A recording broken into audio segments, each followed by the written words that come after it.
What's a conspiracy theory that you 1,000% believe in? I got one for you. Here's what someone said to me in the early 90s as I was preparing to brief the director of the CIA. You hide it in plain sight. You hide everything in plain sight. It's all there. But you put a spin on it so that people are deceived. So it's either ridiculous or it's made to look kooky to keep it out of the mainstream media or academic circles, or it's something very frightening so people don't want to approach it. They're terrified.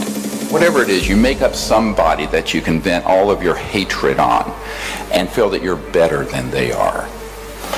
And where does this come from? Where does this original sin, if there is one, it's this divisiveness, come from? To turn one people against another, or, like the movie Independence Day, turn an entire civilization against another civilization. Why? Because in that conflict and fear, they can amass more and more centralized power. It's all about control and power. And the big one is not in Iraq or Tehran, it's out there that they're wanting to concoct. So I think we have to be very careful that we are not manipulated into this stupidity.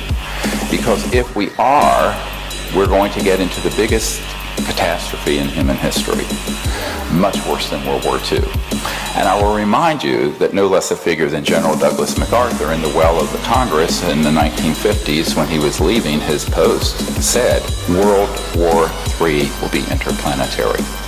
So this xenophobia and fear-mongering and what have you began to be hatched about the time I was born in the mid-50s, and before many of you were alive. So this is the deepest, darkest part of the secret. The whole global terrorism thing that's been manipulated to allow to get out of control, frankly, is to keep that fire burning until they can hit the button on the false flag interstellar. And it would fool almost everyone on planet Earth unless we wake up.